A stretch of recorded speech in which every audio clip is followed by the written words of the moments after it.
Welcome to Senior Insights. My name is Cynthia, and this is the afternoon scoop with Cynthia. Isn't that original? Anyway, we got together this morning, and we've been still kind of hanging out together all day long, so we figured we'd have another go at it. So welcome. Anyone is welcome. But you need to know that anything that is said here at the afternoon scoop is private. It's confidential. You cannot repeat what you hear here. You can invite other people to come, and then they can't repeat what they hear. Because we do quite a bit of gossip. Nice gossip. You must remember that Senior Insights is to uplift seniors, to give helpful hints on how to survive every day, to have a few laughs, most of all, to be friends with each other, to be friends with me, and me be friends with you. And we all are friends together, and we support each other. So that's kind of what Senior Insights is about, and Senior Scoop is just an afternoon get-together, because we already got together this morning, and some of us just kind of hang around, so that's what happened today. So we're just going to get started. I have I don't know if I have any stuff that I really need to talk to you about. I told you about the cards this morning that they were in my car. How awful is that? I have iced tea and some kind of raspberry stuff that's not that great. And I had peanuts, but I ate them before I turned the camera on. So I can't show you I can show you the empty dish. They were a problem for me because I kept chewing them and chewing them and chewing them. They wouldn't break down in my mouth. So it wasn't a good thing. So I didn't want to continue with that because it wasn't very good. It's bad enough that I ate in front of you anyway. But I have lots of things to talk about, so we probably should get started because I don't want to keep you too long because I know you've been here all day. You need to get home. So I hope you have something good to drink and that you're comfortable. And now we're going to get down to the gossip. That's why we're all here, right? The old biddies club. Anyway, did you know that Karen from Michigan, she's one of the ones that sent me a card that I showed you today.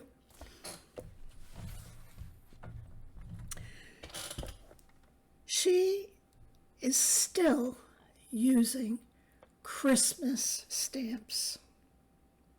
That card had a Christmas stamp on it.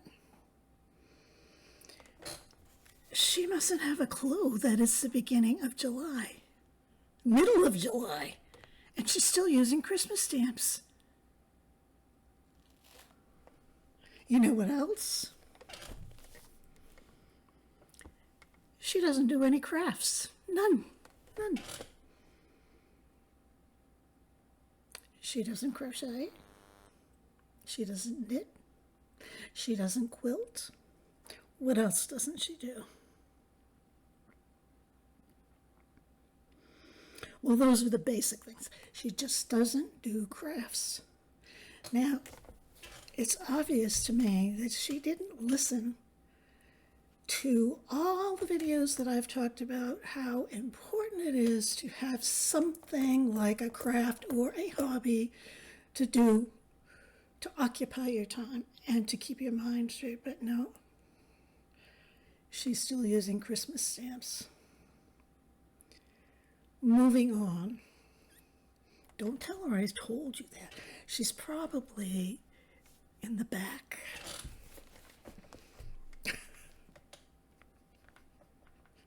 I hope you're okay with that, Karen.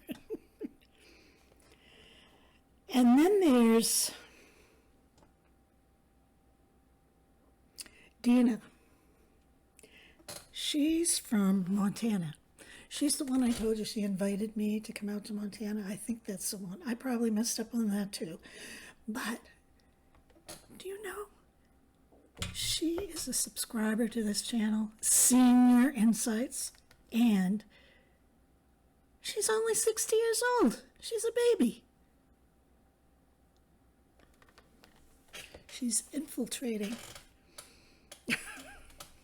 I'm sorry, I can't keep a straight face. Then there's Linda. I can't share much about her, and this is a good thing. She obviously watched my video on practicing your penmanship because she wrote me a really nice letter. Granted, it wasn't on stationery. She had to use lines, but she used lined paper, but her penmanship was exquisite. It was exquisite. She must have learned the Palmer method because her writing, or either that or she's another 50 or 60-year-old person. I didn't ask her that. Well, I couldn't ask her that because she wrote me a letter. Maybe she'll tell us in the comments because I'm sure she's listening because she comes to everything. She's one of those. And then there's Joni. Now, Joni has a problem. She emails me. She asked me a question. It's a personal question, so I'm not going to, explain to you. And then she apologizes for emailing me and says she'll never email me again. And then she emails me. What's with that? So then I answer her email. And then she apologizes for answering my email. And on it goes. But she is very important to this channel. You know why? She's on the lookout. She's on the lookout for finding imposters. And she found one. She found one and she notified me today. Or she might have been yesterday, but I didn't check my email. So she found somebody masquerading as Senior Insights. The channel name is Senior Insight. Has a few numbers underneath it or something. I had to scope that one out. And it is a channel. They only have two subscribers, and they opened in May 5th, but I think it's an AI scam. I don't know if it's a scam. They have tons and tons of videos, but I think that it's all AI generated. So check it out and let me know. I don't have time because I'm trying to figure out what everybody is up to these days. And then there's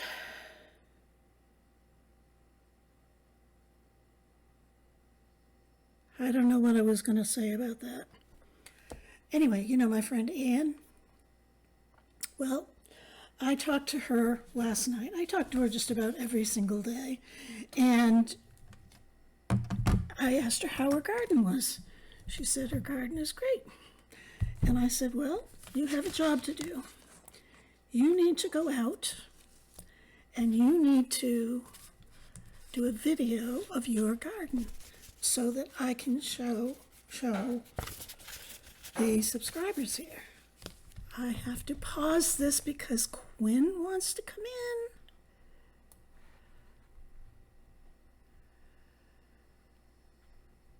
in. So I say to her, Anne, how about if you go out and you videotape your garden for me so that I can show it to all the folks on Senior Insights? And she said, no, I can't do that. I said, and you have to go through your garden and explain what everything is and what you're doing and what you're growing and stuff. She said, I can't do that. I said, Anne, you are going to do that. So I went to bed and guess what? I'm playing my games, getting ready to snooze, and I get this video. Well, she sent it several hours before. Now I'm out of YouTube. I am trying to play my games so that I can relax and so I can go to sleep. So now I have to figure out how to download her video, which I told her to do. And then I have to figure out how to get it onto YouTube. First, I have to watch it and figure out if I even want to show it. Because how do I know that she's that great a photographer? I mean, look at me. It takes a while to learn these things. So anyway, I looked at it and it was a great video. And I would like to show it to you at some point, not now, because I have to edit out a few things, because, I mean, she went on and on and on and on, you know. I mean, how many times do you have to look at peas? But for the most part, it was a really great video. I'm only teasing her too. Anyway, so I don't know if I'll do it like in the afternoon scoop, or if I'll do it in a regular thing, or I'll give her a whole video all to herself. That would be kind of nice. I'll do a little intro or something. So that's what's going on with Ian. Then I had a little story to tell you that I wanted to tell you. And, well, it's not a story. It's just about a thing about a nice kid. If I can find it. Yeah, okay. And this kid's name is...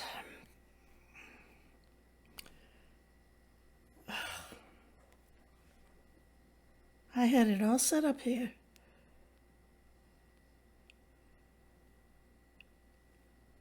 Anyway.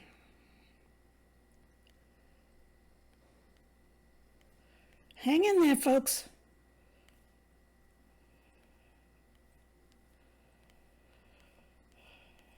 Anyway, while I'm looking, I'll keep talking, because he is a young man. He was 14 years old, and his grandfather passed away. And I don't know if he was in an assisted living facility when he passed away or whatever, but anyway, his grandson, Jacob, I think his name is, he decided to volunteer at the assisted living facility. So he did, and he became friendly with some of the residents. And guess what? One of the residents' name was Cynthia. He had a special relationship with her. He didn't say if she had cherries in the snow lipstick on. He probably wouldn't have noticed because he was only 14. But he developed a relationship with her, and she shared with him that she was lonely. She never got any mail. She never got any phone calls. She didn't get any visitors. You know, just like us. Yeah, same thing. But he started to wonder, well, what can I do to make her feel better and make her feel like she's special? And so he started writing her letters. He would write, you know, little things about what he was doing, and maybe a little humorous joke or something, just something so that she'd get something in the mail. And she loved it, and she appreciated it, and she felt she felt like somebody cared about her, whatever.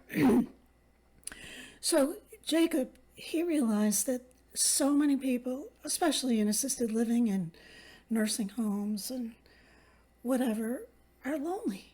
Hey, us people out here in our own homes are lonely, in our own apartments. It's not just assisted living, but this program that he developed is specifically for assisted living. So what he did in 2015, he got some volunteers to write letters to people in assisted living facilities. He called around to the assisted living facilities and asked if he could send letters and would they disperse them. So they did, and they weren't addressed to anyone. They were just kind of a mass mailing, but a handwritten letter his friends wrote. He and his friends wrote. But they eventually started to write letters to individual people. They would get kind of, what I'm thinking of is, do you remember when we used to do these foster kids and you donate so much money a month, and you'd get a biography of a child, and you'd get a picture of the child, and you'd hear how they liked whatever you, I don't know, but I remember that. I always wanted to do it, I never did. But anyway, that's kind of like what it is. They pair the letters up with the seniors, and the letters are specifically addressed to the seniors, and they know a little bit about the seniors, and the seniors know a little bit about them. So he and his friends have written over 800,000 handwritten letters. I wonder if you can read them. If they're handwritten and they don't teach cursive.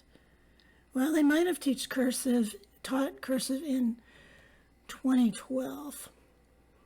Anyway, over the years, this organization grew. He has 75 chapters all over the country, and they're in high school and colleges, and they've written over 800,000 letters. So how cool is that? How has that organization improved the quality of someone's life? I love getting those cards in the mail, and I think that people actually like sending them. So anyway, he graduated from Yale. He's 24 years old, and he's continuing to do this. His organization is very large. The name of it is called Our Elders Letter Rating. So he wrote a children's book called Grandma's Letter Exchange. So that might be fun to look that up. Anyway, that's the story about Jacob. Letters, writing, all the things that we talk about. And he was a good kid. He still is a good kid. He's still a kid. He's only 24, because this was a magazine. This was Woman's World.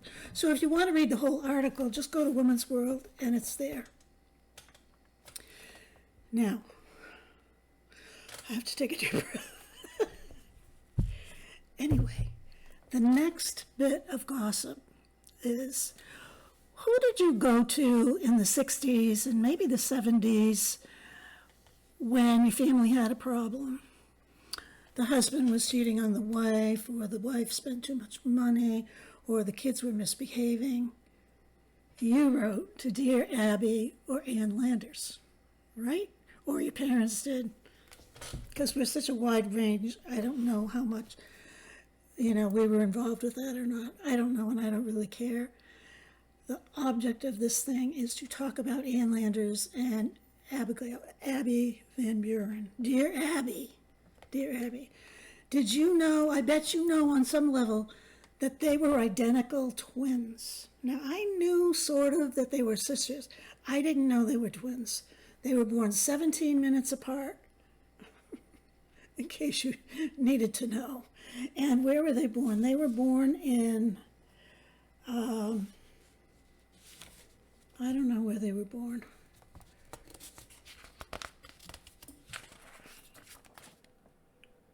I don't know. Doesn't matter. You don't care where they're born, do you? Because if you do, I'll just keep looking, and then it'll just take longer, and it will take us longer and longer and longer, and then we'll talk longer. They were married in Sioux City, Iowa. They were married in Sioux City, Iowa. Well, did you know that they had a feud? They had a feud that lasted for years and years and years, because each one of them, in their own right, was a celebrated, syndicated columnist for big newspapers like the Chicago Tribune, and I don't know what other ones, because I never read the newspapers, hence my knowledge deficit. So they had competing channels, but they were very different. They weren't, even though they were identical twins, their styles were very different in the way they counseled or advised people. Ann Landers, she was stern. She was a nurse. She was a nurse, and she actually worked as a head nurse, and she didn't take any stuff from anybody. She was less patient with drama. She was blunt. She was old school. She rarely used any kind of humor. She was mostly serious. And her readers tended to be real traditionalists and very serious. She would say something like, "You married him. You knew what he was. Why are you surprised now?" Like, I mean, that's something that a lot of us would like to say to some people, but she would just say it. She would just say it. And then there was Dear Abby. She was the one that I liked, and that's the one that I kind of remember. She was warmer. She was wittier. She was more empathetic. She loved a good one-liner. She would have loved this scoop. I bet we could get her into gossiping and telling us a few jokes because we need to laugh a little. She's a little more compassionate. She kind of had the like wise big sister vibe, you know, so best friend kind of thing. She used humor a lot.